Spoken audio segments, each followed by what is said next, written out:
right, welcome back to the Texas Hemp Show. This is podcast number 131 this week of the Texas Hemp Show. I'm Russell. I publish the Texas Hemp Reporter magazine. Rachel Nelson, our senior staff writer and co-host. Hi, Rachel. Hello.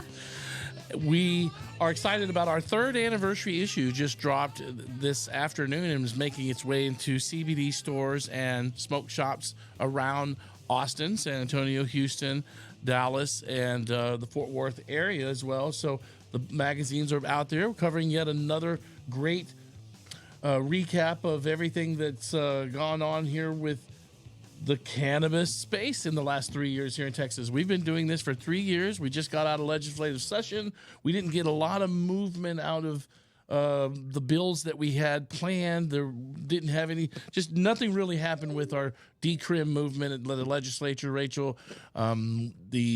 Just sadly, there was just a lot of other things really going on with lawmakers.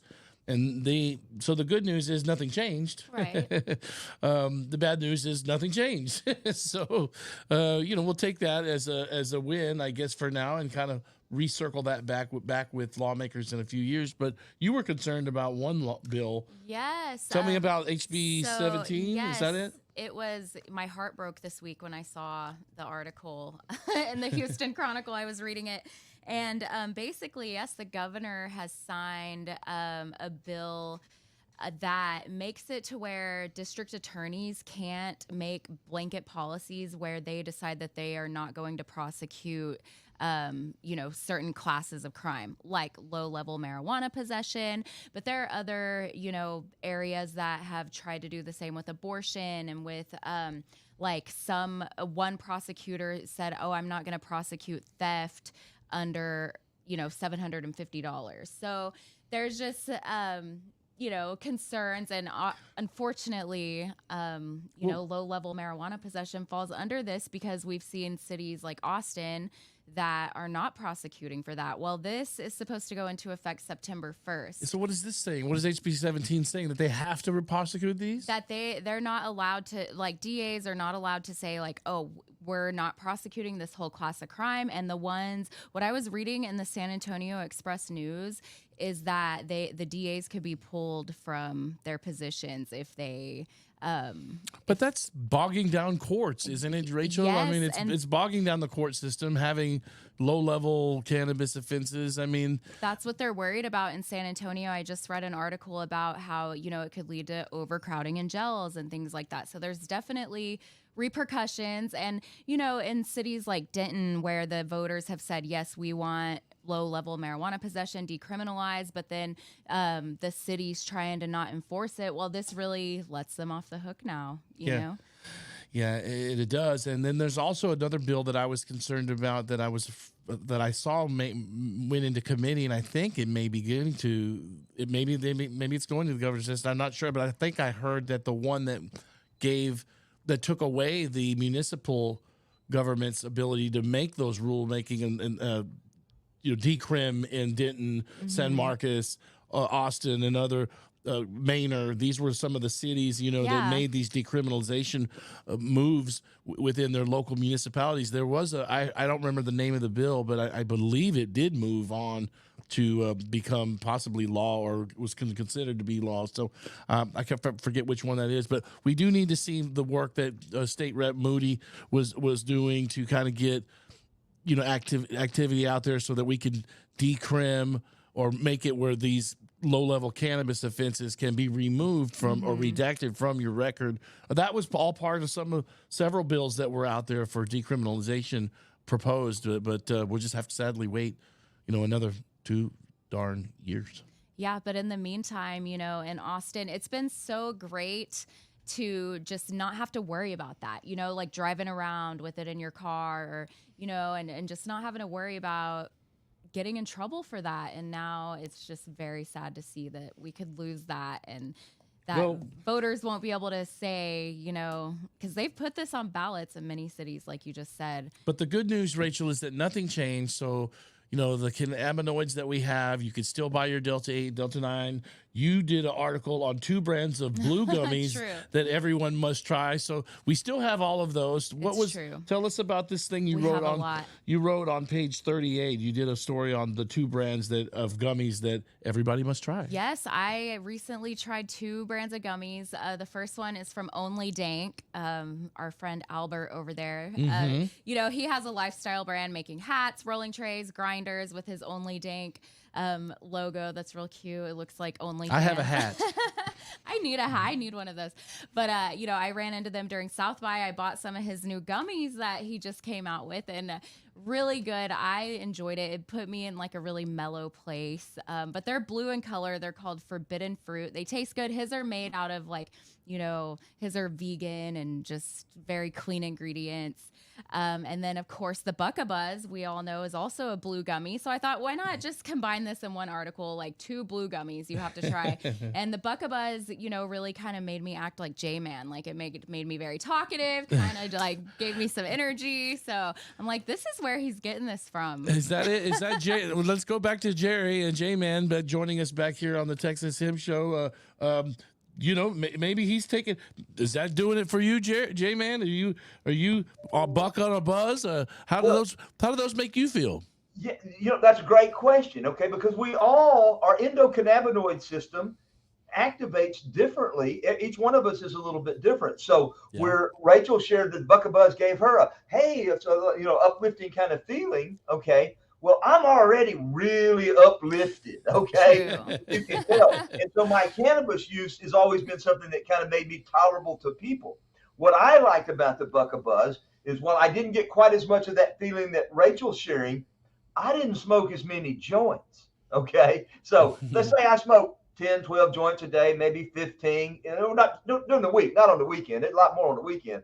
But so now I'm smoking 8 because I'll smoke a joint and then I'll take a Buck-a-Buzz, and then I'm like, hour or 2 goes by. Oh, I need to go. You know, so I see it's helping regulate the THC in my system. Now, my wife, whether it's a Buck-a-Buzz or a lot of other people, she's not a big partaker. She has to take a quarter to maybe a half of a Buck-a-Buzz, and boom, man, it helps her go right to sleep. But she doesn't partake in flower. So it's going to affect everybody differently. And I think it's great somebody like Rachel tries a couple different brands, shares with how it affects them. Folks, tell us, write into Russell, write into me and say, hey, I tried one of those products y'all advertised, and man, it did this to me or it did that to me. Our brands want to know this information. The only way anybody can get better is getting good feedback. And that's one of the things about the cannabis industry that I love. Look at young Rachel there. She's barely 21. I mean, she is legal to be doing these products, okay? But you can just look at her. Now, you look at me, I'm not as old as Willie, but let's look at the spectrum there.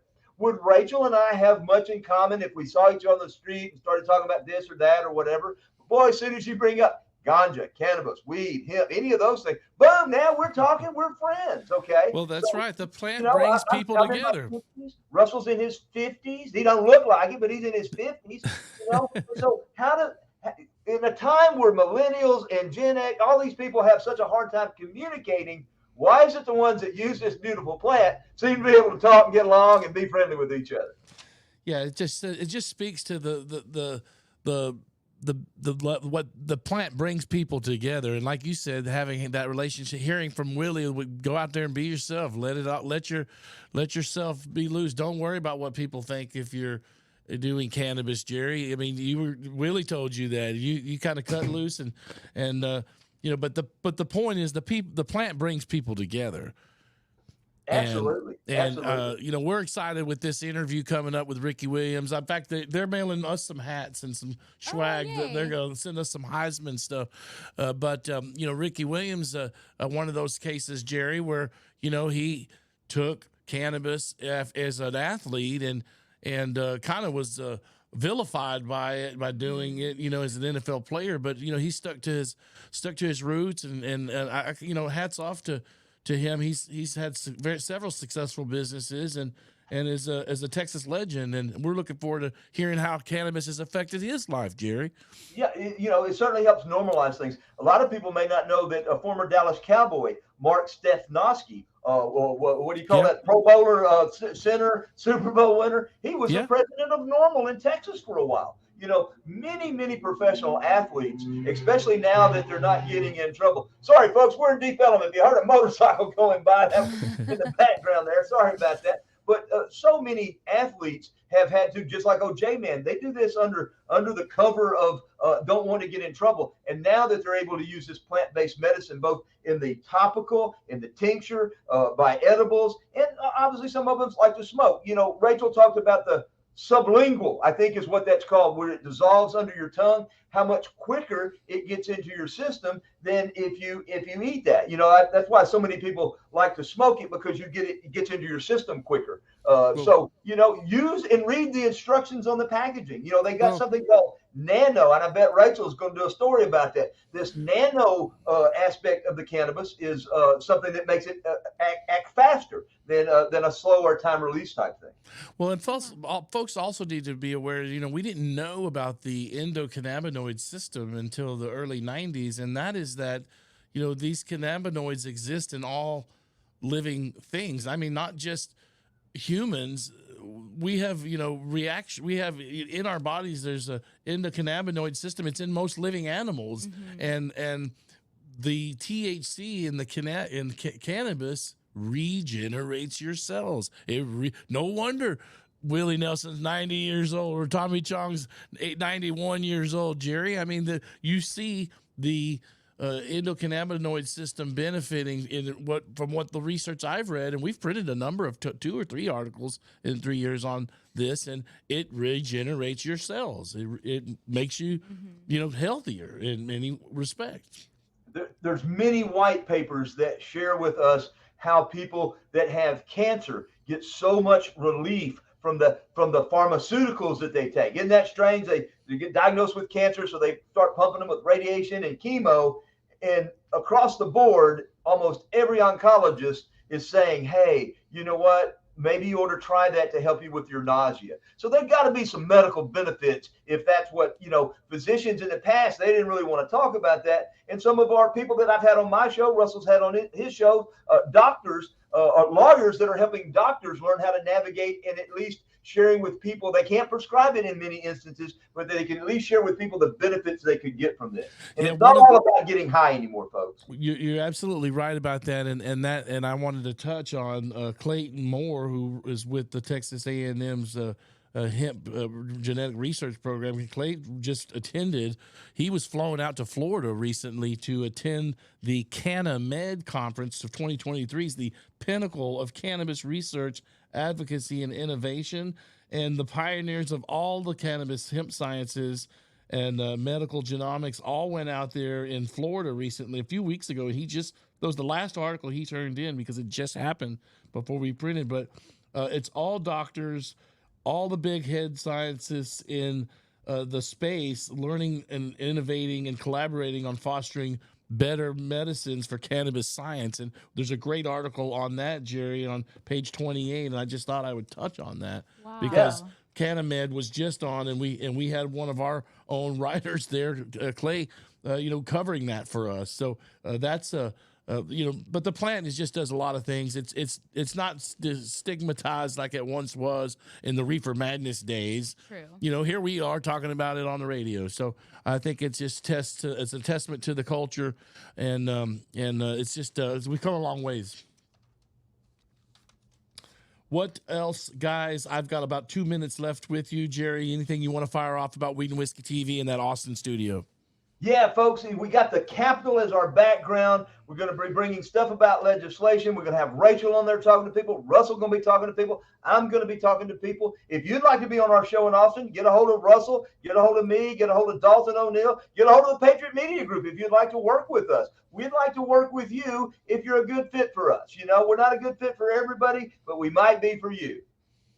Yeah, if you want to get in touch with us about marketing or getting on, having yourself, if you've got a brand and you would like to come on and be on this show, you can do that. You could be on Jerry's show. He's got our story, Russell. Our story. If you've got a good story about it, you don't even have to be in the business.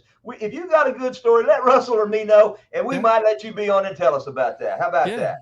Yeah, that would be great. And we appreciate you being on the show with us and everything you do to contribute to the Texas Hemp Reporter magazine. And we look forward to continuing working with you, Jerry. Thank you so much. Rachel, any final thoughts as we wrap this week? Just that I am excited about the summer. I'm excited about the Texas Cannabis Roundup in August, and I'm super excited about Ricky Williams at the end of this month. That's right, Ricky Williams. A lot of good stuff happening, and it's exciting. It is exciting, and Ricky Williams will be joining us on this show on the 29th. Jerry, thanks for coming in on the show this week, buddy. Thank you for having me, Russell. Rachel, talk to y'all soon. All right, there he goes. All right, well, thanks for tuning in. Next week on the program, our friends at Big Sky Sci, Czar Wellness, and then Ricky Williams close out the month here on the 29th. I'm Russell. Thanks for tuning in to the Texas Hemp Show, ESPN 102.7.